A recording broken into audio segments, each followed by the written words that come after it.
back, y'all. Welcome back to the channel. I have a very special guest with me today. It's Big Will from BigWillTV. Hola, buenas tardes, señor. ¿Cómo está? Bien, bien, muy bien, muy bien. Living a good life, as we seem to say. Yes. Thank you so much for the invitation, and really happy to be here. Yeah, thank you for coming. Thank you for doing this.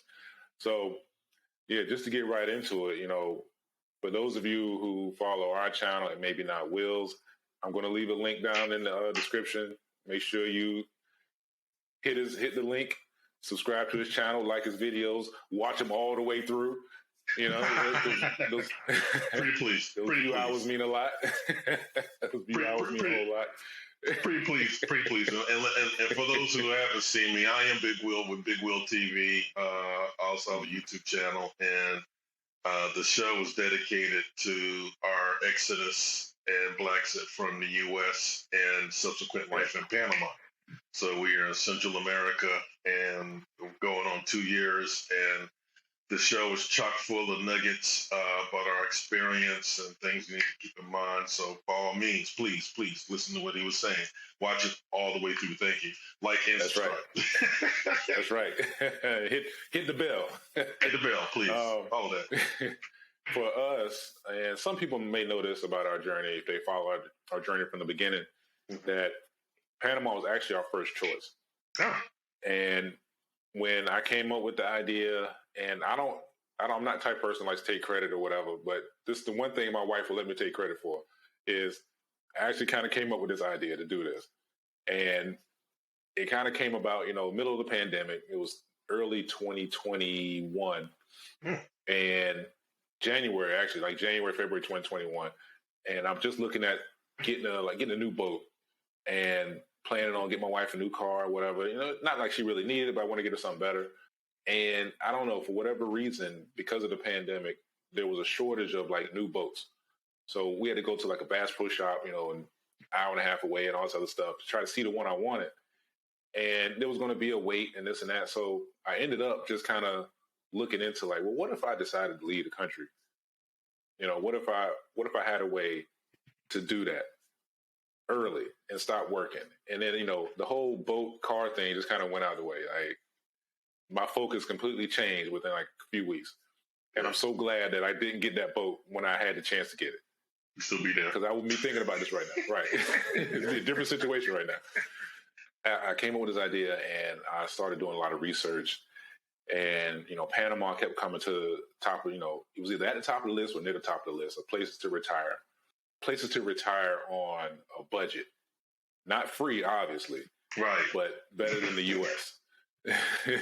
Better than the U.S. And we were also in a situation where home prices were starting to rise, kind of dramatically. My wife was working from home. I still had to go to work every day. I worked at I was a supervisor at juvenile detention center, so I had to go to work every day anyway. But just that realization that things could be better for us if we, one, didn't have to work, and two, could afford to live somewhere where we didn't have to work. Mm-hmm. And like I said, Panama kept hitting all the checkpoints, And we booked a trip to Panama City for September of 2021, and we booked that trip in February, and for exploratory trip. And in the middle of that, we're doing research for backup locations. So, of course, I'm looking Costa Rica and other places, Mexico. Somehow Ecuador came up, and it just so happened that my wife's one of her coworkers was from Ecuador. One of her former coworkers was from Ecuador. So she said, you know what, let me call my friend Stephanie and see, talk to her about Ecuador. It just so happened that when we called Stephanie, her husband, that my wife also knows, we're getting ready to move to Ecuador in June from Texas. So they said, well, look, I know y'all got a trip to Panama and everything. How about y'all come down in December and come visit us in Ecuador? So we just said, okay, we'll do that. Well, then Panama kind of changed some of the visa requirements. And it became, and this was in springtime, I want to say 2021 or something like that. They changed some computer requirements. So we ended up just saying, all right, let's shift the focus to Ecuador because the visa requirement was so easy. I was just gonna say Panama used to have that really sweet friendly nations visa, and it's still pretty sweet. It's still one of the easiest visas to get. However, there's a fiduciary piece to it, and that change happened in July of 21 because my wife got right in under the gun. It was amazing. Right. We landed July 1st, and by July 20, she was already in process. So we were gonna miss out. We were gonna miss the deadline, and luckily we hadn't started the process yet. Yeah. And so we switched the trip. We changed the trip from Panama to Ecuador in September. We went. We loved it, and that was we had already started the process before we even went on that trip. And that's how we ended up on the Ecuador side because I knew like when it came to like the financial part of moving to Panama, like I was going to have to wait till after I sold my house to make sure I got everything, all this other stuff. I didn't need all that with Ecuador, so I said, all right, let's just we doing this, we doing this. So let's roll. I'm not going to wait around. Let's do this, and that's how we ended up choosing Ecuador. I wanted to ask you how you ended up choosing Panama.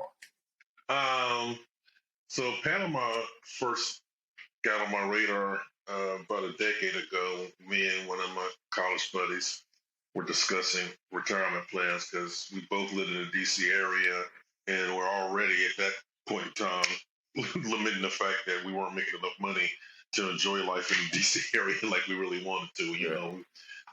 We had those posters in college on the wall too with the big mansion and all the Ferraris and everything lined up.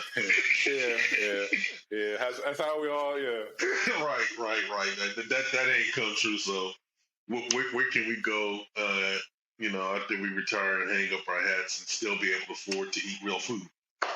And Panama was one of the things that he listed. And, I'm thinking the Bahamas or I knew it wasn't going to be the U.S. I'm trying to get someplace tropical where I can, live out the rest of my days and everything. When you mentioned Panama, I was like, typical American, low information outside of what Hollywood was showing me. So I'm clutching my pearls. Noriega. Right. Noriega. That's all you know. That's all we know. Noriega. Yeah. Noriega. Right. And the canal. And right. I'm thinking, not even realizing what the canal really represents. But anyway, but I took note because he's a smart dude. So I clowned him for a bit. And then, started doing my research, and it's like, oh, he's right. They use the U.S. dollar. Okay, check. They have good infrastructure. Okay, check. Healthcare. Check. So it was really a long-term type of thing, and then things in the U.S. really started happening and accelerating. Like, okay, maybe it's a great place to retire, but, it's probably a good place to live, too, because what they doing, we don't want none of that. So we look at other places, too. We looked at Portugal. So we had the P's going for a while. That was a whole thing, the Ward P's. And then we looked at Belize and the DR. Lord knows, my wife really did a good job talking me out of the DR. Because I was convinced, some of the expat havens north of Punta Cana would be good for us. Because that was my happy place on earth at that point in time. We had been to DR several times, and I always enjoyed it. But we were also there for a hurricane. So true. Yeah. Hurricane Maria, we rode that joint out in Punta Cana. So we were safe, but they emptied all the pools out. They closed down all the restaurants, and now you're just stuck in a room. Oh, by the way, they also took all the liquor out the room. They didn't want a whole bunch of people. Right. Excuse me. So that was my last straw right there. Right. But that's how Panama got into the picture. So in April of 21, we actually booked a trip in 2020, right before COVID hit. I think in February of 2020, we bought the tickets for like that September. It was probably for anniversary. So, once we saw COVID full throttle in 2020, we had to move that flight back. Ain't nobody going nowhere. Then we got vaccinated in February of 21. So, all right, now we can start doing some simple things. By April, we were here for our Yeah. for our site visit because in January we saw the insurrection, and for all the little notes that I've been keeping over the decades, my career was federal business development executive for these large defense contractors and whatnot, getting these multi-million-dollar federal contracts, and you're really helping the government make the sausage that everybody's eating. And this is right. You had to become a jack of all trades in order to be successful. So I know what EPA is doing. I know a little bit about IRS. I know a little bit about Social Security. I get it.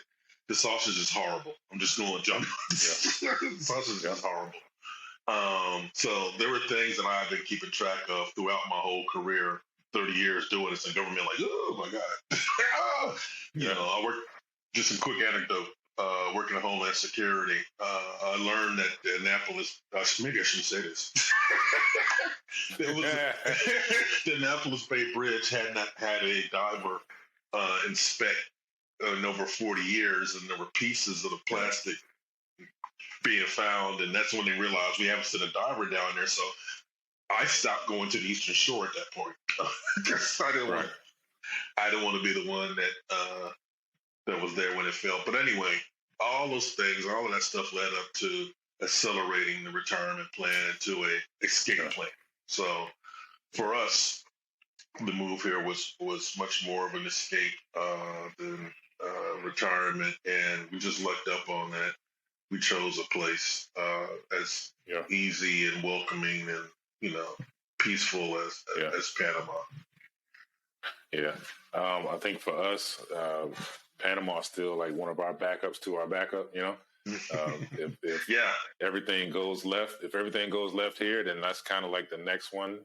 Like Portugal is another one as well, and Ghana. I need to get to Africa, but Ghana was one of the places I really wanted to go. That's one place we plan to visit. Next few years. It's not a cheap trip, and I want to make sure I know everything before I get there.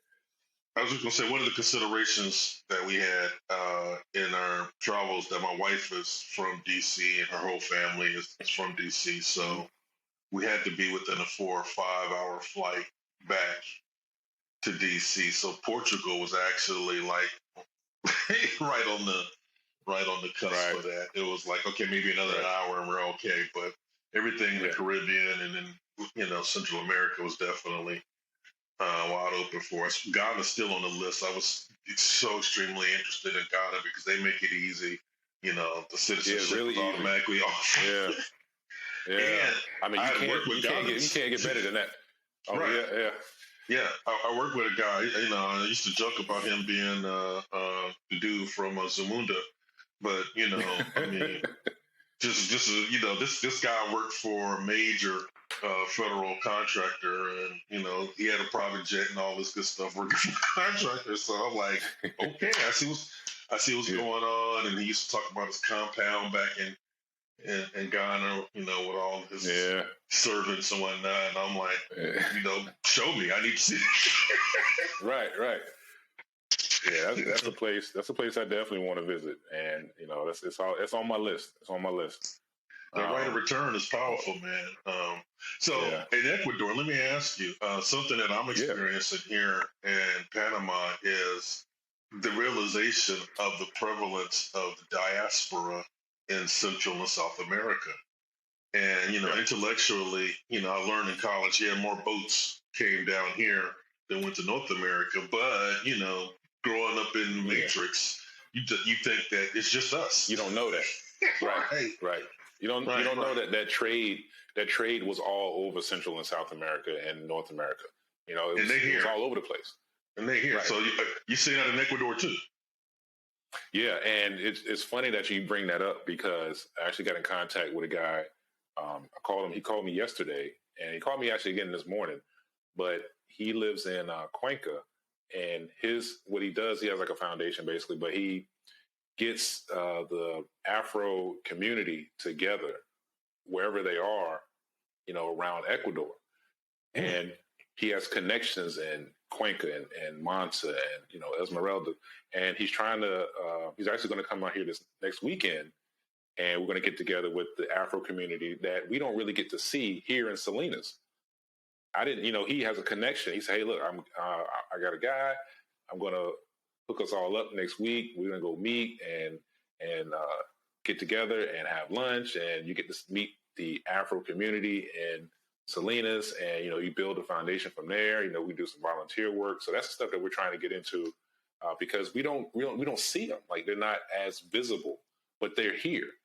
And that's one of those things that like you said, man, growing up in the United States, unless you're like a kind of a history buff, and I won't say I'm a history buff, but I really like history. I like to know, like, well, what really happened? And, I knew about the slave trade and, how Africans ended up in South America and, like Dominican Republic and Haiti and, different places. I know how all that happened. But when you come here, like, you still don't really see that many. There, you see them, but you don't see them like you would think. And you try to wonder, like, well, okay, well, where are these people? Where are these communities at? I know they're around somewhere. And just so happened that this guy, he knows, and he's like, oh yeah, I'm gonna get you hooked up with him. So I'm really looking forward to that, actually. In Panama, they're ever present. There are a couple of communities where they're concentrated. Most definitely, like along the Atlantic coast in Colón and Portobello. But in the city, on the beach, you see me. I see me everywhere, and it was instantaneous for me. Like, wow, these people, I can't tell who's who. I thought I'd be able to pick out the Panamanians and the black expats and the Spanish descendants and all that. And it's they got this big old melting pot. Yeah, it's a little different here. Right. I'm seeing a sister that I swear, she's got to be from New York or something, but then she opens up her mouth and it's no. I'm from Panama City or Colón or whatever the case may be. So I'm definitely loving the prevalence of the culture. I'm learning more about their struggles because they have struggles just like we do. And they're still fighting, but one of the things that makes me feel so good about being in this area, not just Panama, but Colombia too, because I've been there a few times to visit. And, getting off the plane in Cartagena, you're hit with even the mass media clues that, this is an Afro-Colombian place. So you're going to see it front and center. But both of these countries are sites of early successful rebellions from their slave, where no one was ever able to capture these communities once they were established, and they tried. they kept trying. And here in Panama, I can bear witness, they're still messing with those folks a little bit. They don't get the same economic justice. They're trying to get everybody out of Colón so that they can really develop that is beautiful. It's Caribbean. So, you get the white sands and everything. They want to develop all of that and make it into a tourist hotspot. There's some issues here. I will say that since we're on the subject, it's not the same mechanism for how racism is enacted as in the States. So it's not deadly. And for us migrating to these countries from the U.S., we're exempted because, here having money counts. There, you just another, it don't matter. It don't matter. $1, 1 billion, it doesn't matter. It doesn't matter, but here it does. Here I'm Senior Williams, so, and that was actually part of the calculus. And, to be honest, that was part of my calculus I made and the move. We were treading water barely in the United States. We had a nice house, and you lived on the golf course and the cars and the student loan debt and the tax debt and everything that comes along with that, right? So, we sold a house, paid everything off, and got off the hamster wheel. One of the things that led me to this point, or led us to that point, was reading Robert Kiyosaki years ago, that Rich Dad, Poor Dad, that talked about, being on that hamster wheel and you're in the rat race and you never have a chance to get off and there's never enough money and you always got to get more money for this and you got the pool. Okay, well now we need this over here, and it's crazy. It's a crazy way to live. And I've been looking for levers to press and ways to, I had my main gig doing the federal business development, and I did real estate. I got licensed to do real estate on the side because, let me accelerate this growth and everything. And now this is a situation where the income needed to sustain is just a mere fraction of what it was in the U.S. Of that. Yeah. So we get a chance to breathe and enjoy the scenery. I would tell anybody that whatever choice you make, and this is going to lead me actually to a question, but whatever choice you make, just be different. Try something different. Let's not do the same thing over and because for all the issues that there are for like people of color in the United States, it's not that a lot of those issues are manufactured against us, but then there are a lot of issues that we have that we cause on ourselves. And, if we don't ever address that stuff, they always have a reason to say, see, that's why they're in the position they're in. It goes back to that Dave Chappelle sketch, The Show, man, where everybody got reparations. Oh, that was hilarious. Hilarious. Now, this is forever hilarious because the way he presented it would probably happen. Like he said, Escalade became like the biggest car company in the world, and Newport's was, sold out. Tron became like Tron was the world's richest man in the dice game. Like, yeah, it's funny because it's one of those things that it's funny because it's partially true, and we do make bad decisions with money because, culturally we haven't been taught like what is the right thing to do when you have money. I know we see people in the States and it might be just a random, middle-aged older white guy who's got, some regular jeans on, some old sneakers, like a polo shirt or whatever. And this guy's a millionaire. But you wouldn't know it just by his appearance. For us, we have an issue where we have to show it.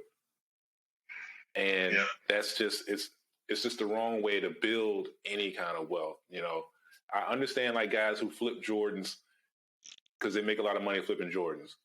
But if you showing your wealth is, I got to have every new pair of Jordans. Like you're spending your money in the wrong place. You could just easily just take that $200 and put it in some stocks or do like whatever. There's all kinds of things you can do. But like I said, some of our issues are like self-imposed. Just we do it to ourselves a little bit.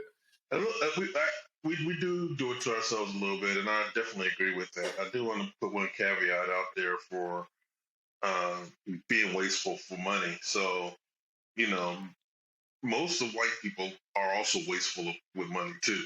It's just that they get the break. So the federal government has been in the business of choosing winners and losers for a long time. So long time. The federal government created the middle class with the GI Bill after World War II. Something that our families weren't given access to, but their families got free homes. Well, not free homes, they got money basically to buy. It was basically free homes. And then, that allowed them to start building that wealth, that home ownership wealth and that generational wealth that gets passed down. So, my granddaddy passed down a farm. I mean, he had a lot of acres, no doubt. I had a great grandfather who was born a slave, bought his freedom, went to Meharry, became a doctor, and then went back to the town in Tennessee where he was from and ended up doctoring both the blacks and whites. And by the time he died, he owned the plantation that he was born on. And then through a series of moves, the federal government came through when they did eminent domain and cut I-40 right through. So, it's the same old story. Black Wall Street, they built it up and then somebody comes and brings it down. So bonded. we know what to do. We've had opportunities to do it. It's just we have these outside forces that force us into these positions where we have to be complete experts and frugal and everything else. Because ain't nobody giving us breaks. Like here's the latest break. Ukrainians who are escaping their country right now are able to collect Social Security in the U.S. And I'm not trying to be anti-Ukrainian, y'all. Look, 30 years supporting the federal government. I want everybody to get their Social Security, but there's some people in the U.S. that are not getting it, and Ukrainians are. So it's crazy. It's crazy. Black farmers still trying to get paid off of that thing. That was 20 like you said, decades ago when they got that. So that's the Homestead Act. The Homestead Act wasn't for us. The Homestead Act wasn't for us. We couldn't just travel to Alaska and get and stake a property. And then that Homestead Act, it was crazy. The Homestead thing and all that, like that was land that they forced the natives off of to then give to anyone who decided to settle it, except for us. It's all around. It's all around screw job. They've been beating us down, and now we're in a place where they won't be beating us down if we have ideas. If we want to do something, the opportunities that are opening up for me are tremendous. I'm doing things that I did not dream of when coming here. So my plan for coming here for income was to get a remote customer service job, and then do some consulting. Some of the federal government consulting that I used to do, but that requires you to pay attention to the federal government. And I don't care anymore. I don't care anymore because I see what they're doing, and I know it's just a hot mess. But the opportunities that are opening up are tremendous. Tours, excursions. I question, or I ask myself the question: what would it have been like if I've been able to be here 20 years ago? 20 years ago. That's right.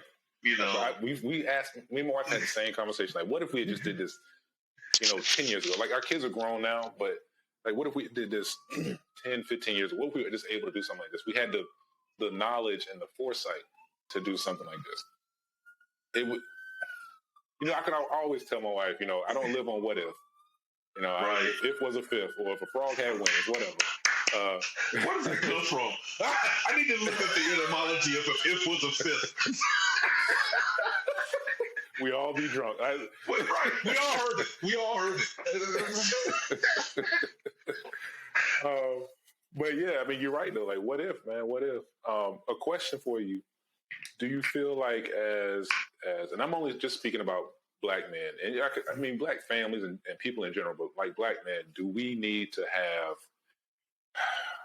I don't even want to call it an escape plan because that just sounds like prison to me. But yes, do we need to have an escape plan for and I'm not saying that like we all have to denounce the country that we're born in. I don't have to denounce you. I was in the military, but for me, it just made more sense to leave. I'm not the type of person to complain about something while also staying in it.